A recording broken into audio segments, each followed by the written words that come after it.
Hi, the butcher back. Okay, I showed you in a previous video how to save big bucks on a boneless pork loin. This is the roast part of it. It's a simple prep. We're going to grill it. We'll go over that in a little bit. 3 ingredients. Onion powder. We're going to put it on all the sides, all the ends, and make sure we get a good even rub on it. Okay. You can use a lot of different seasonings if you have a roast rub that you prefer, or pork rib rub. Any of it will work. Garlic salt, that's going to be our sodium for this. Okay. Get it covered all the way. Do the other side.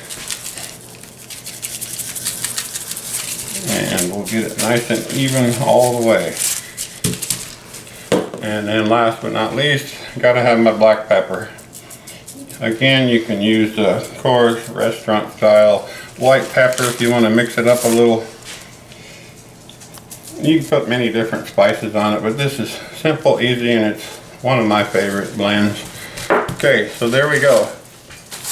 We're gonna let that set a little while, maybe a couple hours, and I'm gonna be grilling it later. So give it a chance for the seasoning to soak in a little bit, and we'll be back to show you how I cook it. Now, I told you we're going to grill this roast. I'm going to show you what I'm going to baste it with here in a little bit. I'm going to use a half a stick of butter. It's real simple. 3 ingredients. A teaspoon garlic powder. I'm not going to measure, I'm just guessing. Probably a tablespoon of soy sauce. Alright.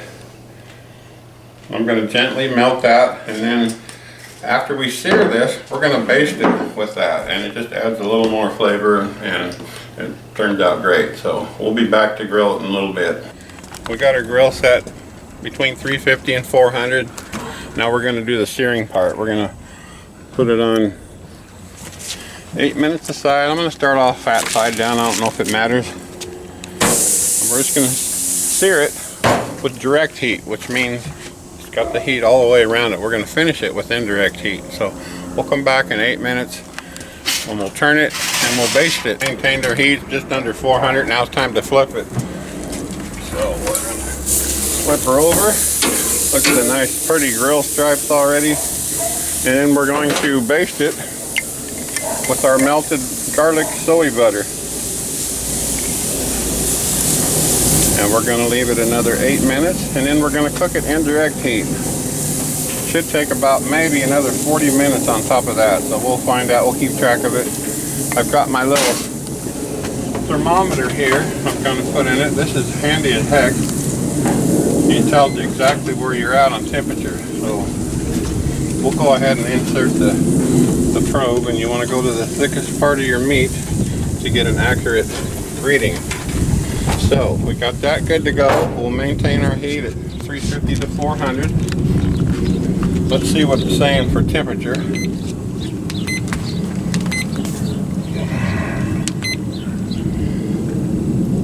And let's see. Okay. Got to turn this thing on.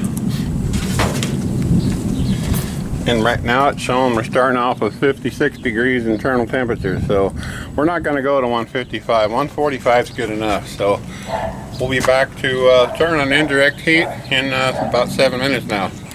Alright, so now we seared it for 8 minutes on each side. Get it nice and seared in, the moisture doesn't dry out on us. And now we're going to finish cooking it in indirect heat. Now, this has 3 burners. I'm simply going to turn off the middle burner, which means the heat above the roast setting in the center is not going to have heat coming directly to it, but it's going to cook it like an oven. So we'll finish that off. Should take another 30 minutes, and then we'll show you the finished product. Here's our beautiful loin we started off with. Total cooking time ended up 46 minutes. 16 minutes to sear it, keeps the moisture seared in it, and another 30 minutes to get it up to 145. So that leaves it nice and moist, but yet it is fully cooked. So I'm going to take off a couple slices. Look at that pure white meat, isn't that beautiful? And you can also take it one step further, and if you want to inject it with your favorite injector, again, you can You can lay this thing open and stuff it with dressing. Look at that. It's beautiful. I can't wait to eat it. Okay, so I also chose to pair it with some pink Moscato. I think it's a good pairing for it. So anyway, hope you enjoy this. It's easy, fast, cheap. So what can you can buy good wine if you want. But anyway, till next time, Howie the Butcher. Don't know meat, know your meat man.